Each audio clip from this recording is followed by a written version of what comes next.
Sir Richard Southwell PC was an English Privy Councillor. Biography. He was born at Wyndham Manor in Norfolk, the son of Francis Southwell, an auditor of the Exchequer, and Dorothy. Richard's father died in 1512, and he inherited the estate. Less than 2 years later he was also to inherit the estate of his uncle Robert Southwell, who had served as chief butler to Henry VII. In 1515 he became the ward of his uncle's widow and William Wotton.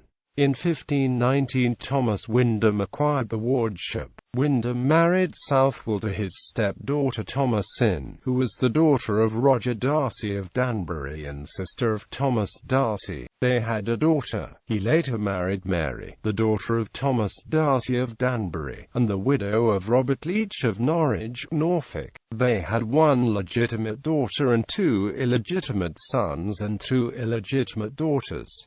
In 1526 he entered Lincoln's Inn. He became tutor to Gregory Cromwell, son of Thomas. For some period Gregory lived with Southwell in Woodrising Manor in Norfolk, which Southwell had inherited from his uncle. In 1531 Southwell became a Justice of the Peace for Norfolk and Suffolk. In the same year, he was involved in the murder of Sir William Pennington, and the following year he paid a fine of £1,000 to obtain a pardon. From 1534 to 1535, Southwell was High Sheriff of Norfolk and Suffolk.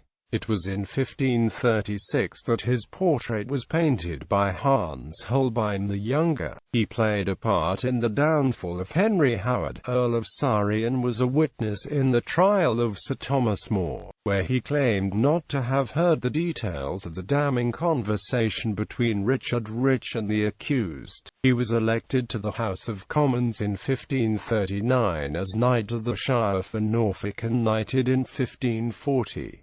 After the death of James V of Scotland, Southwell went to Edinburgh in January 1543 to negotiate with the Scottish Lords. He was one of the assistants to the executors of the will of Henry VIII. Southwell was one of the signatories of the will of King Edward VI, and his device for the succession to the crown. He was appointed to the Privy Council on the 12th of March 1547, although he was removed from the full council the following year. He was reappointed by Mary of England. Southwell was described as the driving force behind the plan to marry Elizabeth I of England to Edward Courtenay, 1st Earl of Devon. He was re-elected to represent Norfolk again in 1542, 1553 and twice in 1554. He was Master of the Armoury from 1554 to 1559.